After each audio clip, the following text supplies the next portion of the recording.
Bonjour à toutes et tous, nous sommes très heureux de vous retrouver aujourd'hui pour cet avant-dernier numéro de votre JT de l'année 2017. Nous sommes le vendredi 15 décembre et voici vos titres.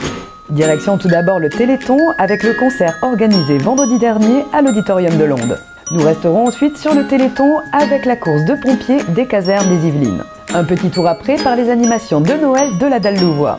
Et enfin, nous terminerons par le premier challenge Daphné de Vélizy. Vendredi dernier était organisé en fin de journée par les personnels de Dassault Systèmes et de Thales un concert au profit du Téléthon. Il s'est déroulé à l'Auditorium de Londe, une recette gagnante qui devrait revenir beaucoup plus importante l'année prochaine. Nous, on vous propose un concert avec de la pop, du rock, du reggae, un peu de tout, jungle, n'importe. En tout cas, on fait de la musique pour tous ceux qui vont venir supporter l'AFM Téléthon.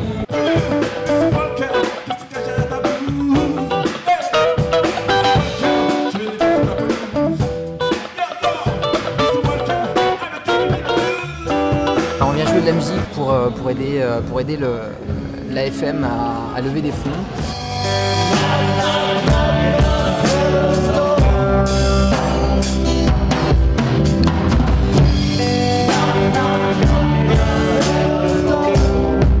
Tout a été dit, je crois. C'est une soirée humanitaire pour la bonne cause et autour de la musique parce que c'est ça qui nous relie tous. On est des amoureux de la musique, voilà.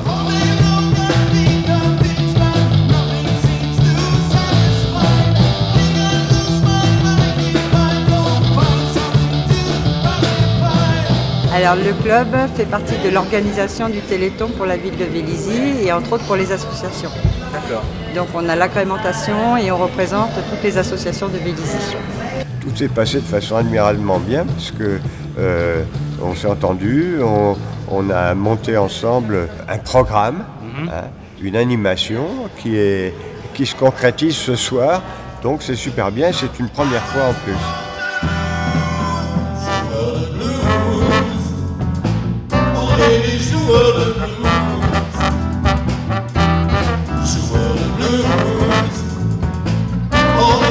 Ça fait 15 ans que je m'occupe du Téléthon et je peux vous dire que je suis complètement épaté de la générosité des gens.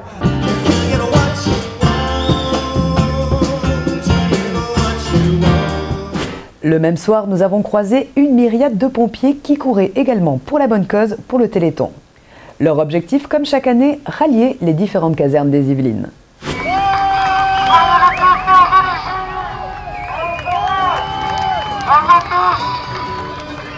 Nous effectuons un parcours de 117 km à travers les Yvelines où on passe de caserne en caserne sur 24 heures de course où on récolte 1 € le kilomètre et c'est chaque sapeur-pompier de chaque caserne des Yvelines qui peuvent participer à cet événement.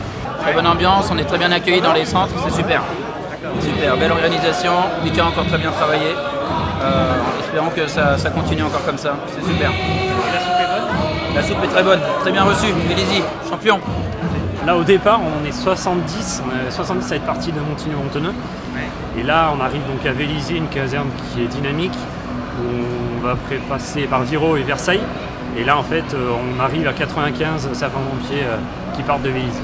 Et on arrive à Montigny demain au gymnase Pierre de Coubertin à environ à 16h. Passer par Magny-les-Hameaux pour arriver à Vélizy. Je m'arrête à Plaisir si tout va bien. C'est à peu près 50 km. 22 heures de course à peu près. Voilà, avec des ravitaillements effectués dans chaque caserne.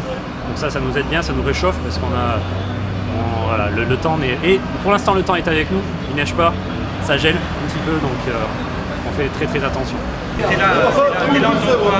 En tant que bénévole, comme ça, pour aider un peu le Téléthon et aider Vincent.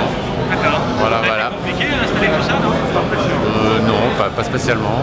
C'est une bonne initiative pour mobiliser les dons du Téléthon, mais en fait, c'est pas étonnant des pompiers, ils donnent de toute façon tout leur temps pour sauver des vies. Et le Téléthon, c'est avant tout pour sauver des vies, donc là, c'est une initiative qui va dans leur don de soi quotidien. C'est pour ça qu'on est venu les soutenir. Là.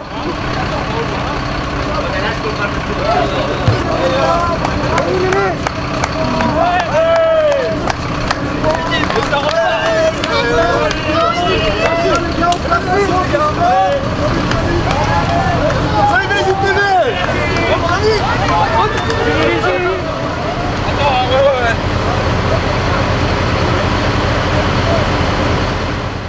L'événement était symbolique pour la première fois et également la dernière fois. La dalle louvoie bientôt disparue, célébrer Noël par le biais de diverses animations. Et les enfants sont repartis plus que comblés par la grande distribution gratuite de cadeaux de Noël, assurée par 2 Pères Noël, un rouge et un bleu. Noël, t'es tous avec moi. Noël, t'es tout bas, tout bas. Noël, Noël, Noël se voit sur tous les visages. Ça se passe comment? Ça se passe comment? Johnny nous avait donné un peu de soleil ce matin. Mais depuis, ça s'est un peu couvert. Ben, bon, écoute, il prend toute la place là-haut. Bon, trêve de plaisanterie. Écoute, les gens arrivent là, les enfants sont heureux, très surpris que tout soit offert. Le Père Noël offre les crêpes, les gaufres, les barbes à papa. C'est avec grand plaisir qu'on les accueille. On a de la lecture, on a le circonvolution, on fait des pérennies, un beau stand de maquillage. Je pense que les gens sont contents, on les attend. Et puis l'apothéose, une remise de cadeaux à 17 h par le Père Noël. C'est gratuit aussi, donc venez tous, ça sera avec grand plaisir en tout cas. Dans la cheminée, je reviens chez nous. S'il fait du soleil à Paris, il en fait partout. Fais du feu dans la cheminée, je reviens chez nous. S'il fait du soleil à Paris, il en fait partout. Fais du feu dans la cheminée, je reviens chez nous. S'il fait du soleil à Paris, il en fait partout. Je rapporte avec mes bagages un goût qui m'était étranger, moitié dompté, moitié sauvage. C'est l'amour de mon potager. Fais du feu dans la cheminée, je reviens chez nous. S'il fait du soleil à Paris, il en fait partout. Ça a été compliqué à la montée cette opération? Compliqué, non, il fallait un peu d'organisation, beaucoup de gens de bonne volonté, des gens qui étaient prêts aussi à donner de leur temps, des bénévoles, ce qu'on a réussi à trouver. Et puis on arrive à réussir quelque chose d'assez sympa. Le Père Noël est heureux et tout le monde est heureux, même la Mère Noël derrière. Non, ça va, il suffit de donner les bons mots, les bonnes paroles et les gens viennent. Les Vélisiens sont contents de voir un petit peu de vie ici. Moi, je suis heureux pour eux en tout cas. Papa Noël, quand tu descendras du ciel avec des jouets parmi. Merci Père Noël. Grande première, la ville de Vélizy a organisé dimanche dernier son premier challenge d'apnée. 20 compétiteurs s'étaient donné rendez-vous à la piscine municipale et parmi eux, de grosses pointures. La caméra de Vélizy TV a plongé avec eux. Retenez votre souffle. L'apnée dans les Yvelines se porte très très bien avec donc pour la deuxième année un pôle compétition qui est en train de prendre de l'ampleur. Avec cette année une personne qui a été d'ailleurs désignée sur ce sujet-là. L'année dernière on avait 3 rendez-vous dans l'année. Cette année donc 4 avec Vélizy pour qui c'est la première édition. Donc on peut considérer que c'est quand même un volume assez important pour un département. Cette compétition elle est ce qu'on appelle sélective championnat de France, c'est-à-dire que les résultats sont envoyés ensuite à la fédération et on va garder pour les championnats de France les 60 meilleurs résultats hommes et les 40 meilleurs résultats femmes et on va leur ouvrir aux championnats de France. Donc en fait c'est ça, ces petites compétitions-là, elles servent un peu à marquer voilà de quoi je suis capable pour pouvoir après aller aux championnats de France et essayer de briller quoi. En apnée, on regarde plusieurs choses. On regarde soit la distance parcourue sans respirer, d'accord, c'est ce qu'on appelle de la dynamique, soit le statique, c'est-à-dire c'est du temps sans respirer mais sans bouger aussi. Donc on est vraiment statique et le but est de faire le maximum de temps possible. Ou il y a une troisième discipline qui est la profondeur. Donc en piscine, évidemment, on fait du dynamique, c'est-à-dire on essaye de parcourir le plus de distance possible. Et on va dire quand on débute, on peut faire facilement 25 mètres. Et aujourd'hui, dans le club, on a des gens qui vont jusqu'à 100, 150 mètres. Donc ça fait quelques longueurs de bassin. Le statique, on a de tout. Donc quand on débute, on arrive facilement à 1 minute. Et les bons temps commencent à 4 minutes, 4 minutes 30. Voilà. Aujourd'hui, en compétition, on est allé à plus de 6 minutes. Les Yvelines, c'est, ça fait un peu chauvin de dire ça, mais la région Île-de-France, hein, même si on n'a pas la mer, c'est quand même, on va dire, un gros terreau de compétiteurs. On a énormément de pointures. Là, vous avez sur cette compétition-là, vous avez la championne de France en apnée statique, vous avez Laurent de Boucaron, c'est pareil, il est champion de France en dynamique. Enfin, on a des grands athlètes, des gens qui ont l'habitude de faire des championnats d'Europe, voire des championnats du monde, quoi, hein. Alors, on a beaucoup d'intéressés. Cette année, on est près d'une 50aine. On a quasiment 25% d'inscrits de plus cette année par rapport à l'année dernière. Il y a un vrai engouement. Moi, j'ai des débutants. J'ai un groupe de débutants d'à peu près une vingtaine, donc quasiment la moitié, qui viennent voir ce que c'est que l'apnée. Le sport est mieux connu, bon, évidemment, suite au film Le Grand Bleu, donc les gens se questionnent et ont envie de savoir ce que c'est. Alors pendant le film Le Grand Bleu, c'est vrai qu'on voit des gens arriver parfois dans des limites où ils ne sont pas forcément bien quand ils finissent l'apnée. Là surtout, nous on apprend à faire de l'apnée en toute sécurité, d'accord, et vraiment avoir des sensations bonnes, positives, pour avoir vraiment envie de progresser dans le confort et de prendre surtout du plaisir. L'idée de la compétition, c'est pas tant la compétition d'apnée, c'est pas tant pour battre les autres. C'est plus pour se battre soi-même, quoi. Donc l'idée d'une compétition, pour qu'elle soit réussie, il faut que tout le staff, toute l'organisation mette tout en place pour que le compétiteur soit au mieux, soit le plus détendu. Et ça passe par des apnéistes de sécurité qui sont hyper formés et qui sont rassurants quand le compétiteur arrive en zone de compétition, des juges qui savent parfaitement quoi faire et intervenir s'il y a besoin. Et ça, les compétiteurs le sentent en fait, quand l'organisation roule, quand il n'y a pas de bruit, quand tout défile tranquillement. L'ambiance fait que le compétiteur se sent en sécurité, il va au bout de lui-même. C'est le but de faire des compétitions en fait. Oui.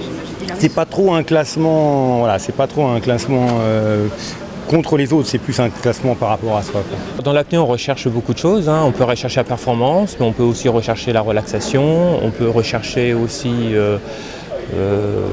des sensations qu'on a envie de découvrir en apnée. Voilà. Donc, les gens viennent et avec des intérêts très différents les uns les autres. On est comment là après avoir retenu sa respiration, si vous... Après sa méthode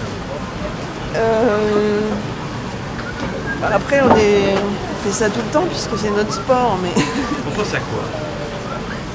Là... D'habitude, à pas grand chose, c'est le but, l'idée c'est de penser à rien, et en compétition c'est très compliqué de penser à rien. Et là je pensais que j'avais chaud et qu'il fallait pas que je pense que j'ai chaud, donc ça marchait pas du tout. L'entraînement, c'est... Comment on pratique ce sport? D'abord, la préparation, comment ça se passe? On tient sa respiration toute la journée comme ça? Au bureau? Non, au bureau, enfin, après pourquoi pas, hein, mais... Ouais. Mais non, c'est des entraînements dédiés parce qu'il faut impérativement être au calme, réussir à ralentir son métabolisme autant que possible. Et donc ça nécessite d'être dans un endroit calme, pas au bureau, et un moment d'entraînement dédié, quoi. D'accord. C'est-à-dire dans la journée, si on ne vous entend pas, si vous êtes dans la baignoire en train de vous entraîner, c'est ça? Alors jamais seul, donc non. Non, mais on peut s'entraîner au sec aussi, on n'est pas obligé d'être dans cette jamais seul, effectivement, dans l'eau. Jamais seul, jamais seul. Parce qu'on pourrait faire connaissance. Parce que ça peut arriver, enfin voilà, il y a quand même un risque de perte de connaissance, même s'il n'est pas énorme, il existe, et si on est seul, ça devient dramatique. On sait que la pratique de l'apnée par les filles est très appréciée au niveau des clubs. Par contre, voilà, pas forcément au niveau de la compétition. Donc c'est vraiment deux types de pratiques différents, hein. Il y a la pratique loisir en club qui est vraiment très axée sur la relaxation, le plaisir, la détente. La compétition, c'est un monde un petit peu plus difficile, on va dire. Il n'est pas impossible que la représentation féminine s'accroisse dans les années qui viennent. C'était la première fois pour Vélizy TV, mais pas du tout pour Vélizy Bas. Le quartier accueillait dimanche le salon Ursine Art. Nous y avons fait la connaissance de 4 artistes, tous avec des spécificités différentes.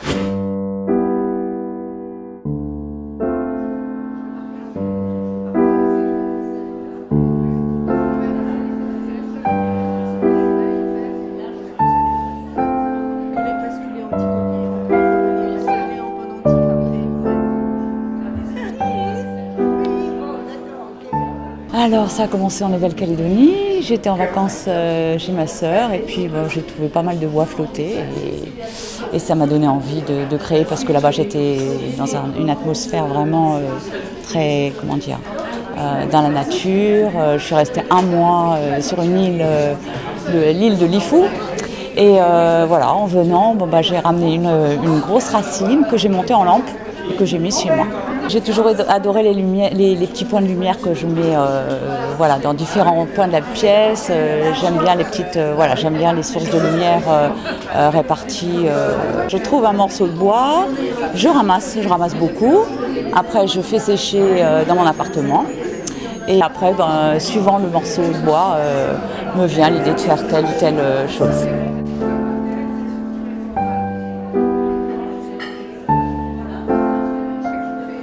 Bon, comme toutes les petites filles, hein, j'avais envie d'être styliste. Voilà, sauf que ça marche pas à tous les coups.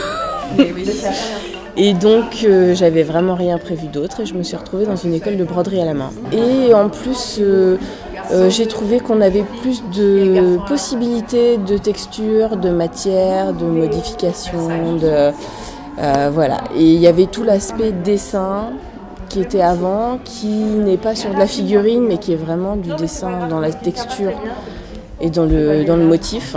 Justement, titre d'info, combien il coûte à restaurer celui-là ? Alors, il y a quand même beaucoup de travail.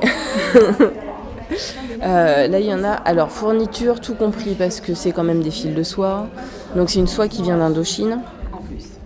Voilà, le fond était complètement, là on en voit encore une partie, complètement cuit, donc il faut découper toute la broderie, réappliquer la broderie sans l'abîmer, rebroder tous les contours. Donc il y a des contours qui sont plus faciles que d'autres et plus travaillés que d'autres. Mais tout compris, donc fourniture, 100% soie. Et les heures de travail, il y en a pour 1 500 €.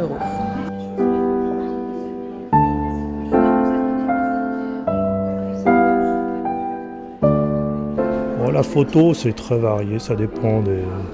J'essaye de trouver des thèmes pour faire des expositions dédiées. J'avais fait à Londres là, sur justement les mains. Là. Mais j'aime beaucoup les paysages. Voilà, donc paysages, aussi bien en aquarelle puis en photo. Dans l'aquarelle, moi j'aime bien la luminosité, le côté pastel des aquarelles. Et puis la photo, là c'est pas tout à fait le cas dans l'expo, mais j'aime bien aussi retrouver un peu cette atmosphère, de cette lumière. Donc j'avais fait d'ailleurs une exposition à Londres sur le thème dans la forêt, en mixant des photos de forêt et d'aquarelle. J'avais essayé de faire les photos sous la forme d'aquarelle.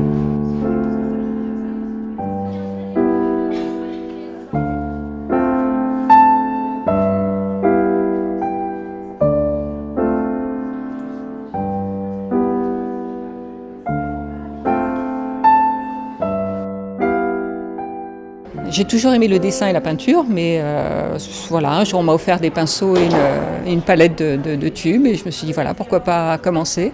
Et depuis c'est une passion et voilà, alors je ne fais pas que ça, je suis aussi bénévole dans une autre association. J'enregistre des livres audio pour les personnes malvoyantes et sinon dans mes temps de loisirs, je peins. Ah oui, j'aime la France, j'aime le Sud, j'aime la Normandie parce que mes parents étaient normands, voilà, donc c'est pour ça que j'ai plusieurs tableaux qui sont sur ce thème. Et puis sinon, voilà, j'aime oui, le Sud, les paysages, la mer, voilà, les personnages d'une certaine époque aussi, je suis assez attirée, voilà.